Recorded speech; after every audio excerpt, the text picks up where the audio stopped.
Orang menghadapi sakaratil maut macam-macam. Ya, makanya Nabi memberikan jaminan. Ibu-ibu mau mati dalam keadaan masuk Islam? Mau mati dalam keadaan husnul khatimah?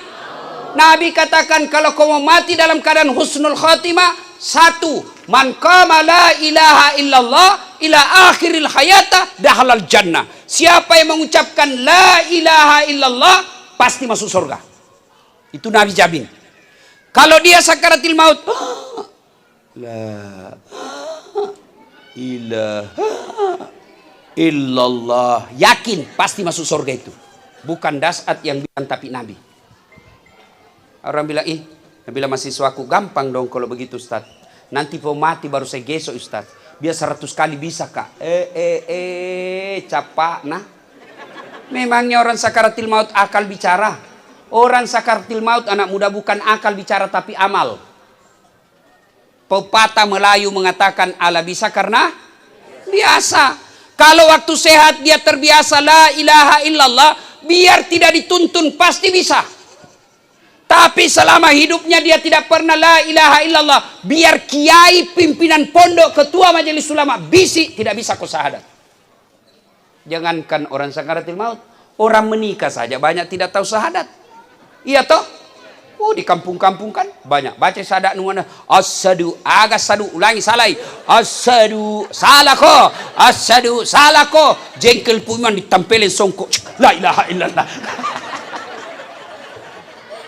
Ya, maka ibu bapak yang hadir di tempat ini, kita berharap matinya husnul khotimah. Mulai sekarang setiap saat la ilaha illallah, la ilaha illallah. Ibu-ibu lagi naik mobil, bukan jika kita bawa kendaraan, bukan kita yang pegang setir, ambil tasbihnya, pegang, ucapkan la ilaha illallah, la ilaha illallah. Tiba-tiba mobil tak gantung, tabrakan, mati. Ibu mati syahid. Matinya husnul khatimah karena mulutnya basah la ilaha illallah. Coba amalkan itu. Ya. Coba diamalkan. Kita tidak tahu ajal kapan, maka biasakan selalu la ilaha illallah, la ilaha illallah. Yang kedua, kalau mau matinya dalam keadaan husnul khatimah, minta kepada Allah. Doanya sangat sederhana. Taubatan qablal maut, wa rahmatan indal maut, wa maghfiratan ba'dal maut. Ya Allah, dengar. Taubatan qablal maut. Ya Allah, berikan saya kesempatan bertobat sebelum mati. Wa rahmatan indal maut, rahmati ketika dicabut nyawaku. Wa maghfiratan ba'dal maut, ampuni dosaku setelah mati. Ndak susah jito. Ndak ku hafal bahasa Arab, jam aku bahasa Arab, kau bukan jago orang Arab. Mak bahasa ogi no. Puang, tak dampang kak kesi sebelum tak cabut nyawaku. Amaseika kota reduk ni nyawaku, tak dampang mana dosa-dosaku ko mati nak. Ini dikabulkan, aman. Maka bapak ibu nih bapak-bapak yang sudah muka-muka sakaratil maut, sudahlah diduduk-duduk la ilaha illallah, la ilaha illallah. Nih ibu-ibu nih la ilaha illallah, la ilaha illallah. Jangan gosip. Karena orang itu ala bisa karena kalau sejak hidup dia pagi cek and recheck, siang gosip, sore lagi apalagi gosip artis, semua mau tahu pelakor dan lain sebagainya. Nanti kalau mau mati bisik gosip langsung dia ketawa serius orang ini bos. Doa taubatan qablal maut wa rahmatan indal maut wa maghfiratan ba'dal maut. Allahumma hawwin alaina fi sakaratil maut wa najatan minan nari wal afwa indal hisab. Coba amalkan itu. Tidak ku hafal bahasa Arab, enggak usah bahasa Arab, bahasa Indonesia boleh. Ya Allah, berikan saya kesempatan bertobat sebelum mati. Sayangilah saya ketika kau cabut nyawaku dan ampunilah saya setelah nyawaku engkau rebut, kau ambil. Aman Pak. 5 kali kita minta setiap selesai sholat, masa Allah tidak kabulkan doa kita? Cobalah. Mau kemana? Pasti kita mati Pak. Maka biasakan itu. Bapak-bapak, ibu-ibu yang sudah tua, sudahlah, tidak usah lagi investasi ini, beli ruko ini, beli ini. Sudahlah, lebih baik kita siapkan sakaratil maut dengan tenang.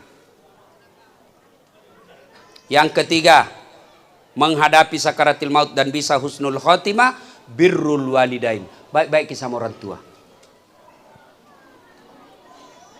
Ibu bapak, adik-adik ini terutama. Kamu remaja masjid. Hitam jidatmu gara-gara sholat. Tiap hari kau ngajar ngaji di masjid sebagai remaja masjid. Kamu puasa Senin Kamis. Bahkan tahajud sekali sebulan. Tapi ibumu kau kasih keluar air matanya. Bapakmu kau khianati. Kedua orang tuamu kau sakiti jiwa raganya. Tidak usah raganya saja. Jiwanya, hatinya kau sakiti. Demi Allah semua amalmu tidak ada gunanya. Ada 3 perintah Allah yang serangkai. Yang artinya tidak boleh dipisah-pisah. Kau laksanakan yang satu, harus yang rangkaiannya harus kau laksanakan. Kau laksanakan yang satu, tidak kau laksanakan rangkaiannya, rangkaian amalmu ditolak. 3 perintah Allah serangkai itu, satu diantaranya, anis kurli wali walidaika. Berbuat baik kau kepada ibu bapakmu, tapi berbuat baik pula kau kepada Allah. Berbuat baik kepada Allah, syukur kepada Allah, taat kepada Allah. Tapi kau hianati orang tuamu, taatmu kepada Allah ditolak. Kadang orang tanya, Ustadz, ada tetanggaku baik-baiknya sifatnya Ustadz, membangun masjid Ustadz, bantu orang, tapi ibunya disengsarakan. Bagaimana itu Ustadz? Saya bilang, anak begitu jangankan masuk surga, baunya surga dia tidak akan dapat. Sayang 1000 sayang, anak-anak kita sekarang cerdas, bagus mukanya, cantik rupanya, bagus kulitnya, tapi kurang ngajar kepada orang tuanya. Dengar kalian adik-adikku ini. Dengar kalian. Kalau kalian mau sukses, tidak perlu kau keluar negeri sekolah. Tidak ada jaminan kau keluar negeri kau bisa selamat dunia akhirat.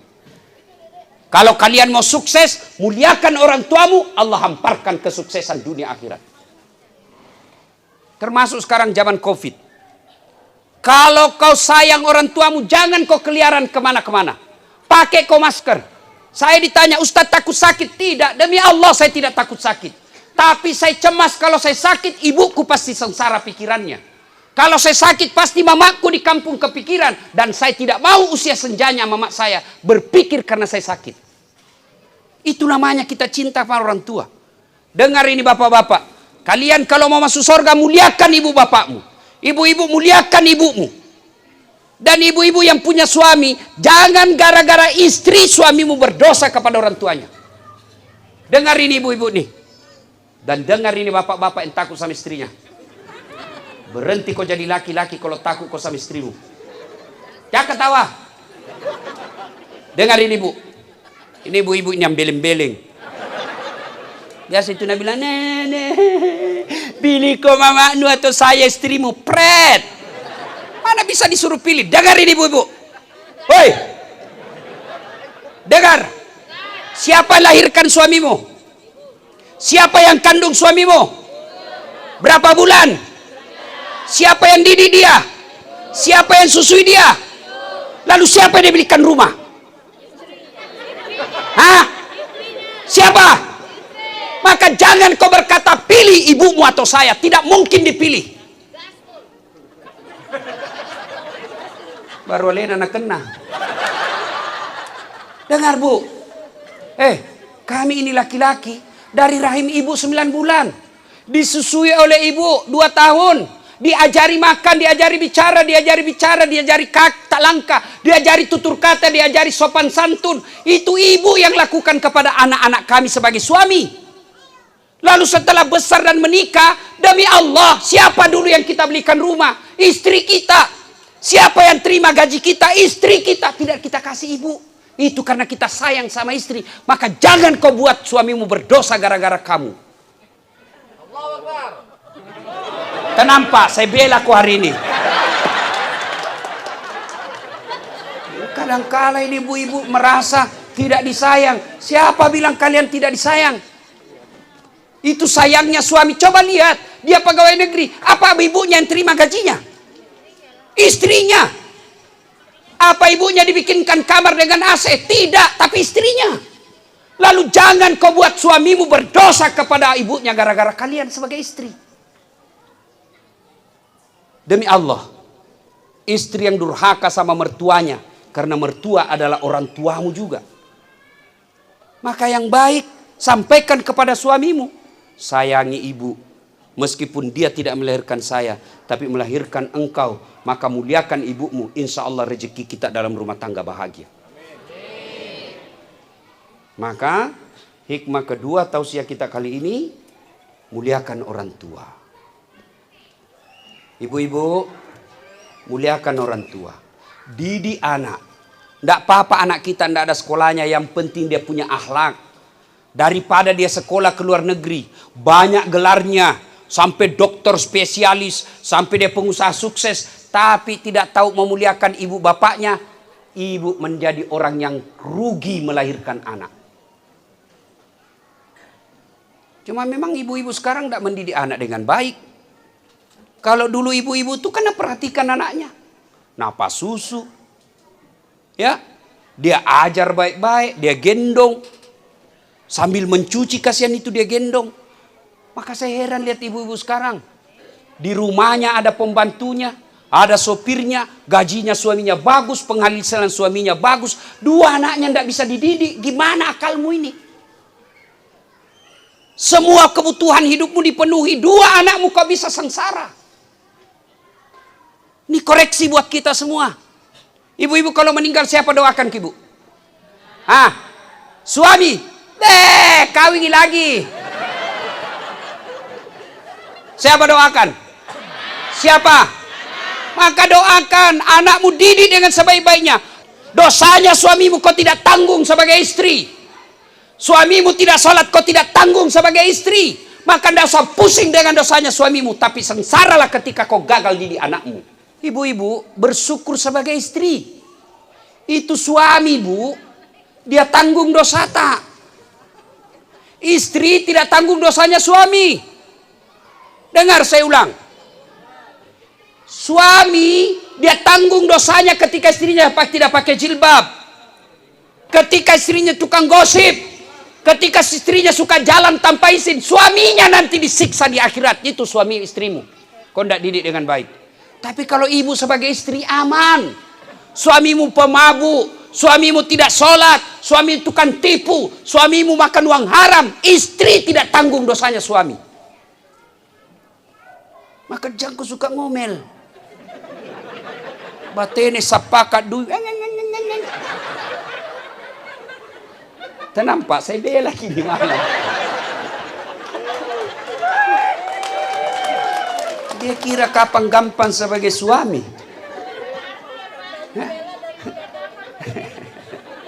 Yuk apa saudara-saudara sekalian. Maka kalau mau menghadapi sakaratil maut dengan baik, muliakan orang tua. Nah sudah keluar minyawa. Ya, keluar nyawa, tumi mati. Datanglah kita melayat. Boleh nikmita tomate. Sayang 1000 sayang kalau kita datang melayat. Banyak yang menginjak-injak sunnah Nabi. 1. Datanglah dengan berpakaian hitam-hitam. Bajunya hitam. Roknya hitam. Kudungnya hitam. Kacamatanya hitam. Tasnya hitam. Payungnya hitam. Siapa ajar kok? Nah bilang begitu kuliah artis. Motogi dibilang artis. Tomato apa kajili-jilin. Coba. Berdosa ke pakaian hitam Ustaz? Tidak berdosa. Tapi kalau ibu bapak pakaian putih dicintai Allah dan Rasulnya. Saya kadang-kala cemburu lihat saudara kita orang Tionghoa. Coba lihat orang Tionghoa kalau meninggal keluarganya. Baju putih-putih itu datang melayat. Bahkan rumahnya sekalipun dindingnya dia kasih kain putih. Mereka yang mengamalkan sunnah Nabi. Kita pakai hitam-hitam. Dosakah? Tidak dosa. Tapi kalau Allah cinta, mau dicintai Allah dan Rasulnya, pakai putih. 2. Saya katakan injak-injak sunnah Rasul. Apa lagi? Sampai tidak ada yang mengaji. Hanya datang gosip. Sambil itu di depan jenazah. Depan jenazah ada orang lewat. Mulai masuk itu nak lihat-lihati. Sampai duduk nak lihat-lihati terus. Si Kobi ini tuh nggak cerita tapi mulutnya dong.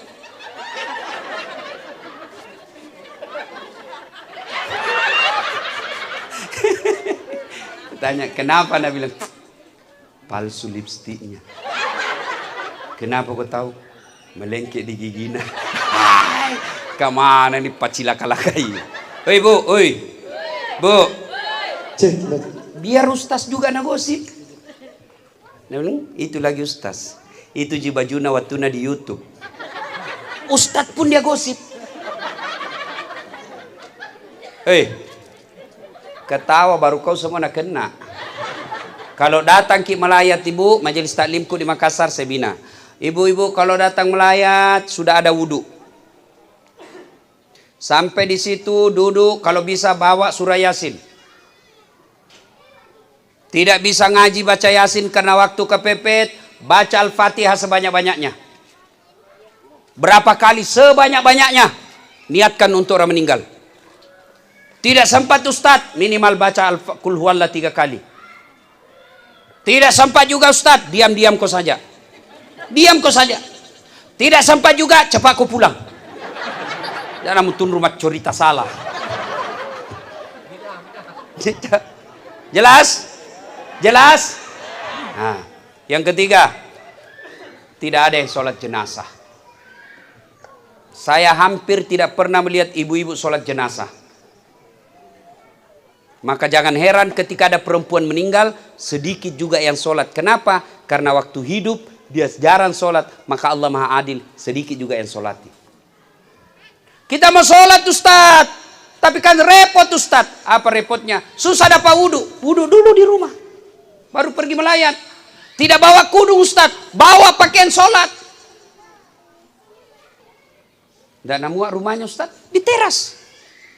Saya tidak tahu sholat jenazah Ustaz, ikut saja sama imam. Takbir 4 kali, tapi jangan kau ruku. Kalau ruku kau malu sendiri kau itu. Ada seperti Abu Nawas ini tuh so tahu padahal tidak tahu. Tidak mau tahu bertanya-tanya. Imam bertakbir pertama, Allahu Akbar. Takbir pertama juga Abu Nawas, Allahu Akbar. Takbir kedua imam, Allahu Akbar. Ruku Abu Nawas. Ini kenapa saya saja ruku ini?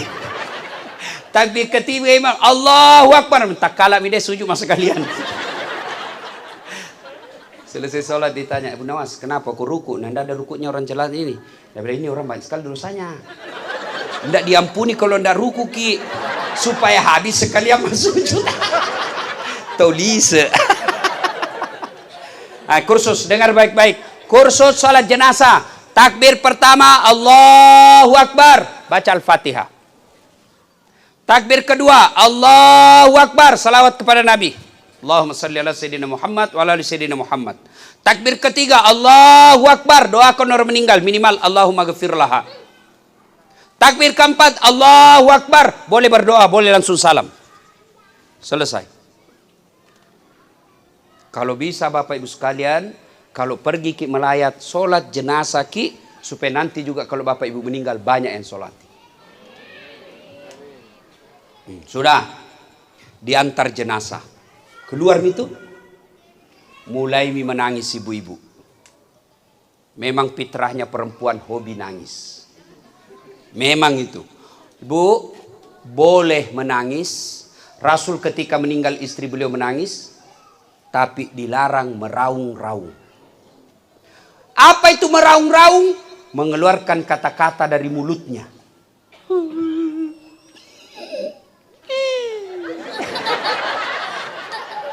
Ada orang meninggal suaminya kayak sindrili, kayak kacapi. Mati togen ni ambo muana. Dia gagapan riku anak. Nah negara anaknya dia gagapan rima lupu dah. Tidak boleh menangis. Boleh menangis tapi tidak boleh meratap. Ya Allah, baik betul ini anak saya Allah. Sabar dan baik solatnya ya Allah. Kenapa anakku yang soleh ini kau ambil? Kenapa bukan anaknya tetangga yang nakal? Tidak boleh begitu. Alladzi isa asabatum musibah qalu inna lillahi wa inna ilaihi raji'un. Sedih perasaan itu biasa. Makin sedih ucapkan saja inna lillahi wa inna ilaihi raji'un. Itu aja ulang-ulang. Diantar keluar. Kalau di Makassar itu orang antar jenazah Pak, bikin takut-takut. Naik PT-PT di atap nih, bonceng 3, nak buka helmnya, buka bajunya, nak putar bajunya, orang mati, orang mati, orang mati. Seperti orang demo. Ada begitu di sini? Kalau di Makassar Pak, kayak supporter PSM. Ada 3 itu paling rewa, paling jago di jalan di Makassar. 1, pengantar jenazah. 2, supporter PSM. Apalagi kalau dikalah mindir memang mago. Yang ketiga, pemadam kebakaran. Kalau pemadam kebakaran biar supporter gusur ke semua. Ya. Nah, lalu apa yang dilakukan ketika ngantar jenazah? Yang paling baik kita lakukan adalah la ilaha illallah, la ilaha illallah. Tidak usah buru-buru, nah kuburnya juga sudah siap. Sampailah kita di pemakaman. Nah, ini banyak yang keliru. Sampai di pemakaman diinjak-injak kuburnya orang. Dia duduki batu nisannya orang. Dia merokok di atas batu nisannya orang. Itu haram. Sama kau injak dan kau duduki api neraka. Tidak boleh. Saya berharap kuburannya nanti almarhum jangan dikasih mewah. Ya. Lebih baik itu yang mewah, pemberi tegel apa semua. Lebih baik kita jadikan tegel masjid. Sederhana saja. Ya. Jangan sampai pemakaman itu menjadi status sosial. Oh, kuburnya haji ini yang kaya, kuburnya ini yang miskin. Nah, jangan begitu. Ya, tidak dicontohkan oleh Rasulullah. Tidak usah dikasih mewah-mewah. Itu ya paling bagus saja ada tandanya, ada namanya, 1 batu nisan. Tidak usah lagi dibikinkan rumah yang mewah. Lebih baik rumah yang mewah itu jadikan tegel masjid. Selama tegel masjid itu dipakai ibadah, selama itu dapat kiriman pahala orang yang meninggal. Sudah, masuklah kita di kubur. Ketika pengantar jenazah sudah pulang, datangi malaikat. Namanya penjaga kubur. Kalau orang baik meninggal, tenang. Maka ditanya 5 perkara. Tapi kalau baik sholatnya Bapak Ibu sekalian, tidak usah pusing, tidak usah cemas. Karena pertanyaan-pertanyaan malaikat bukan kita yang jawab, tapi sholat kita yang jawab. Begitu ditanya, "Marrabuka, siapa Tuhanmu?" Salat kita akan menjawab, "Allahu Akbar." Wih. Malaikat berkata, "Itahu hebatnya. Barusan saya dapat ini." Ditanya, dia jawab, "Allahu Akbar." Ditanya lagi, "Man nabiyuka?" Siapa nabimu? Salat kita menjawab lagi, "Asyhadu alla ilaha illallah wa asyhadu anna Muhammadar Rasulullah." Kalau orang baik salatnya.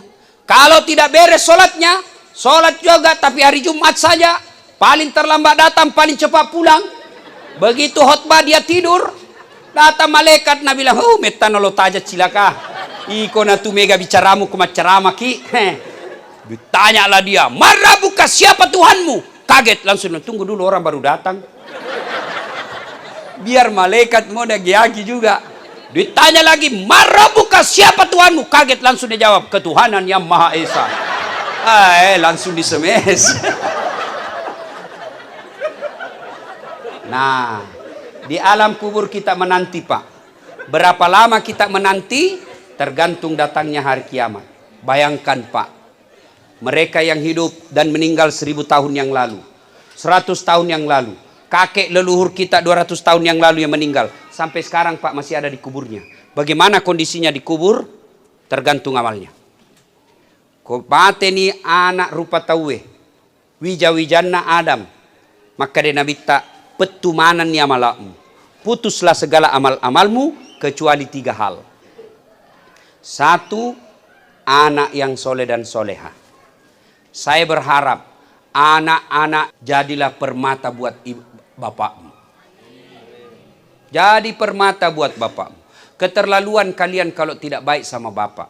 Nah, tinggalkan kau rumah yang baik. Nah, tinggalkan kau harta yang cukup. Jadi kalau kau si salah-salah gara-gara harta, dek gaga sirikmu. Garopak tahu kau nasa ngugie. Baik-baik sama orang tua.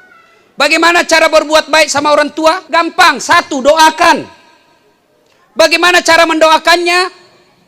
Tidak banyak kita minta. Tidak harus bahasa Arab. Ya Allah, ampuni dosa bapakku. Dua, terima amalnya. Karena ada amal tidak diterima. Amal yang bagaimana? Bagi-bagi sembako. Bagi-bagi kudung. Karena pilkada. Pilcale. Ini ada kudung. Tapi mau dicoblos. Oh, dek naletuk bos. Tapi kalau ada seperti itu, kita doakan. Tidak ada mustahil. Ya Allah, terima kodong amal-amalnya bapakku. Yang ketiga, lipat gandakan segala kebaikannya. Kalau amalnya meninggal cuma bawa 10 karung baik kebaikan, maka kita minta jadikan 1 juta karung. Lipat gandakan. Yang keempat, lapangkan alam kuburnya, jadikan kuburnya menjadi taman-taman surga. Itu saja. Jadi setiap selesai sholat, adik-adikku ini, anaknya almarhum, setiap selesai sholat minimal bacakan Fatihah. Termasuk istri-istrinya. Ini enaknya kalau banyak istri. Banyak doakan kita. Ya? Jangan ketawa, saya serius. Kalau bapak 1 istri, 1 didoakan kita. Saya di rumah, 4 istri tidak ada ribut. Alhamdulillah, 4 istri di rumah saya, tidak ada ributnya. Istriku, istrinya adekku, istrinya kakakku, istrinya tetangga, 4 istri tenang-tenang dia.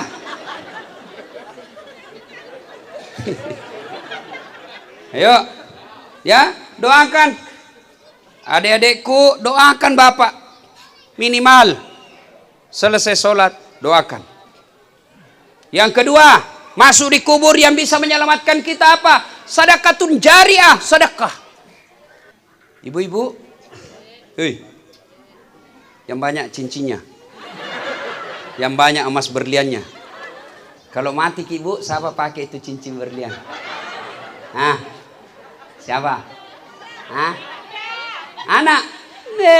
Istri kedua. Masolak kola seke.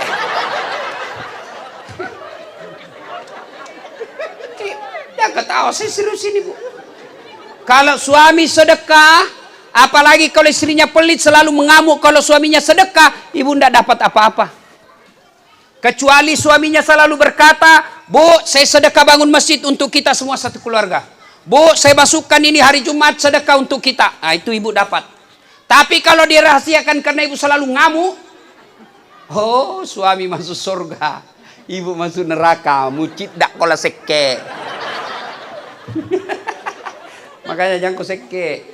Tidak ada rusuke itu orang seke. Tahu seke? Nah bilang di kampungku kekirgal lah paku jambatang. Makeddi. Ya, tidak ada suka itu orang seke. Ibu-ibu, suka tetangga yang pelit atau yang seke? Hah? Suka tetangga yang dermawan atau yang pelit? Suka menantu yang pelit atau dermawan? Suka pejabat yang pelit atau dermawan? Tidak ada orang suka orang pelit. Bahkan orang pelit sekalipun tidak suka sama orang pelit. Iya toh? Dan aku pi rumah nama seke, padahal dia juga seke. Maka ibu-ibu ketika sudah meninggal masuk di kubur, rumah mewah anak-anak yang miliki. Tabungan miliaran anak yang punya. Tapi yang kita miliki yang telah kita sedekahkan. Maka selama masih hidup sedekahlah. Belajar kisah Al-Quran. Ketika kita sudah meninggal, lalu kita bangkit, lalu kita gosok mata dan ketemu dengan malaikat. Malaikat, hari apa ini? Kau sudah mati. Lalu sang jenazah berkata, "Pali suka kasih kolinoe, kembalikan saya ke dunia. Untuk sholat tidak, untuk puasa bukan, untuk haji pun tidak. Untuk apa? Saya hanya ingin berkata, ya Allah, semua harta yang kumiliki kusedekahkan fisabilillah." Itu penyesalannya orang meninggal. Maka sebelum terjadi sedekahlah. Bapak-bapak, sedekah. Jangan ki bilang nanti mati ke anakku sedekah, Kak. Jangan. Iya kalau anak tak baik. Kalau anak tak botok. Iya anak tak baik tapi takut sama istrinya. Begitu mau sedekah apa nak bilang istrinya? Apa? Bapakmu bapak.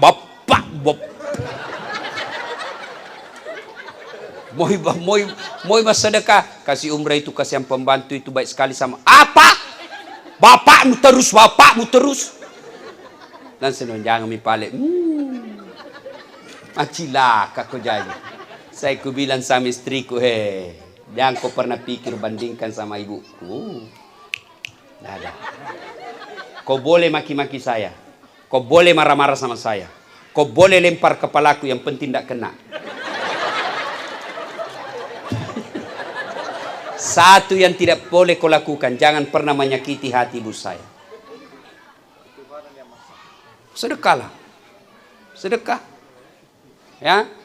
Keluarga almarhum, kalau ada barang-barang yang tidak dipakai, ya sudah, kasih. Dan kasihnya kepada orang yang baik agamanya. Kalau dasi, tidak usah kau kasih sama Pak Imam, tidak ada gunanya. Pak Imam, kasih dia sarung. Tidak usah kasih sepatu pantopel. Pengantin pindah pakai. Kasih apa? Kasih baju gamis yang baik dia pakai. Jangan yang jelek. Biasa kita mas sedekah tapi yang jelek. Nak. Bawakan itu Pak Imam. Ada itu kue di kulkas daripada basi. Ketawa kau ibu karena kau begitu semua cilaka.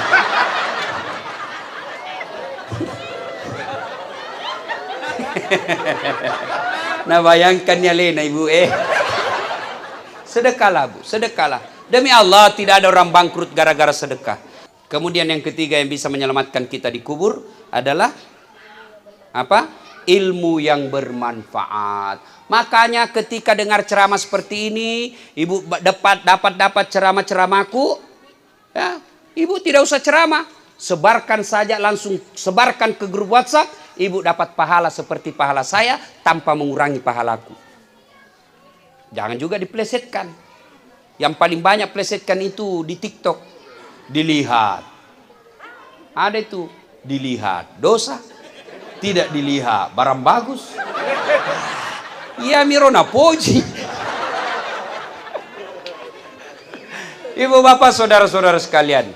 Nah yang jelas orang yang sengsara alam kuburnya, orang yang tidak beres solatnya, kata Nabi al-mutakhawilu bis sholat, yang menganggap enteng solat.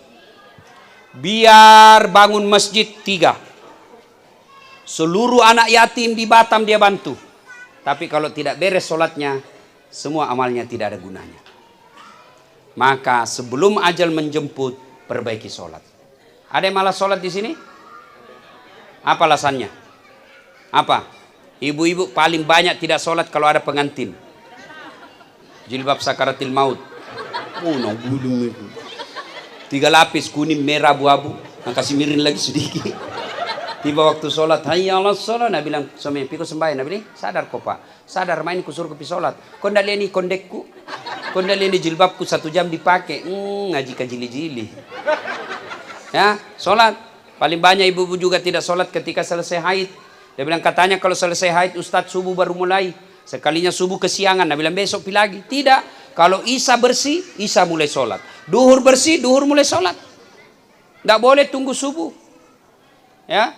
Demi Allah, orang yang tidak sholat tidak akan dapat keselamatan di akhirat.